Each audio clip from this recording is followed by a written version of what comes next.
In his final days, Ozzy Osbourne carried himself with a surprising calmness that contrasted with the chaos many imagined would surround the Prince of Darkness at the end.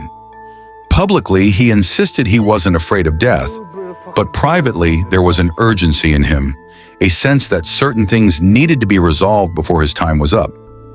Behind the humor and the defiance he showed in interviews, there was another side, far more vulnerable, that only those closest to him witnessed. What unfolded was not a man simply fading into the shadows, but an artist carefully orchestrating his own exit, every detail deliberate, every step loaded with meaning. As the world speculated about his health and his legacy, Ozzy had quietly begun what he called his life review project. With the help of a stenographer, he poured out memories, secrets, regrets, and confessions. These weren't just stories of excess and fame. They were deeply human recollections of guilt, love, mistakes, and redemption. He admitted to moments of cruelty, to times he had failed as a father, a husband, and a friend. He remembered the people who lifted him up and those he had hurt along the way. The sessions became raw, painful, but also liberating. He wasn't just preserving his story, he was confronting it. Every word he dictated was meant for posterity, not polished, not censored, but real. Through this process, he came to a decision. He would turn his final months into a reconciliation tour of sorts, not for fans, but for the people who mattered most in his private world. He began making calls, sometimes to people he hadn't spoken to in decades, to an old school teacher he had once mocked, to a nurse who had cared for him in his darker years, to a roadie he had screamed at during a tour meltdown. Each call was a piece of penance, an attempt to leave no thread hanging. In these conversations, Ozzy didn't try to defend himself. He simply said, "I'm sorry. I was wrong. Thank you for being part of my life." With Sharon by his side, he set into motion what he referred to as Operation Legacy. It wasn't just about estate planning or business deals.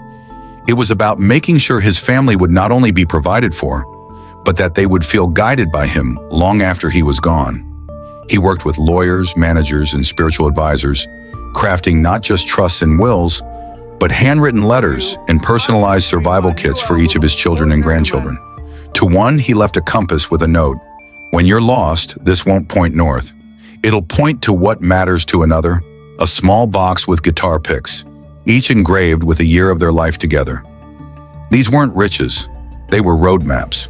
He also felt an urge to revisit physical spaces that had shaped him. One quiet morning, he insisted on being driven to Lodge Road in Aston, where he had grown up in poverty long before fame. Standing outside, he looked at the row houses with misty eyes, whispering, "This is where the dream started, and where the nightmare almost ended." Another trip took him to a small cemetery where friends from his youth lay buried. He brought no entourage, no cameras, only silence. He knelt, said their names aloud, and left behind small tokens, as though placing pieces of himself back where they belonged. At a modest guitar shop, the kind he would have lingered in as a teenager, he asked to strum a beat-up acoustic. Those who were there described the moment as haunting. Ozzy's fingers trembling on the strings, his voice cracking as he hummed a melody no one recognized, perhaps one only he had carried for years. But perhaps the most moving part of his final preparations was his dedication to his grandchildren. He recorded hours of footage, simple, unpolished videos in which he spoke directly to them. Not as the rock god, but as granddad. "If you're watching this, I'm not here. But I want you to know every day you wake up is a chance to make something of yourself. Don't waste it like I did in my early years. Learn from my mess." He told them bedtime stories, sang little tunes, even gave life advice in the most Ozzy way possible, equal parts blunt and tender. These recordings weren't for the world. They were sealed away for family, a time capsule of love. As the illness advanced, doctors suggested sedation to ease his discomfort, but Ozzy refused. For a man who had spent decades numbing himself with substances, he decided he wanted to meet death with clarity. "I don't want to miss it," he told Sharon. "I want to see it coming. I want to feel it." That choice shocked those around him, but it made sense. This was a man who had lived a life blurred by chemicals. In his last act, he wanted to be awake, conscious, and present. In his final days, he orchestrated his surroundings almost like he was directing a performance. He selected the music that would play in his room, asked for certain photos to be placed on the walls, and dictated who should be allowed to visit and when. There were no crowds, no media circus, just family, a few close friends, and silence broken only by the sounds he chose. He asked Sharon to read passages from books that had comforted him, to play recordings of old Black Sabbath rehearsals, to fill the room with reminders that he had lived. And then came the last hours. Those present described the atmosphere as electric, charged with both sorrow and reverence. Ozzy's breathing grew shallower, but his eyes remained sharp, scanning the faces around him. He whispered to each family member, final words only they will ever know. He squeezed hands, offered faint smiles.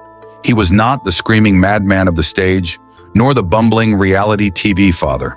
He was simply John Osbourne, a boy from Birmingham who had lived far longer, louder, and more chaotically than anyone expected. And as the music swelled softly in the background, his final breath came not as a collapse, but almost as a release, a curtain call executed exactly as he had envisioned.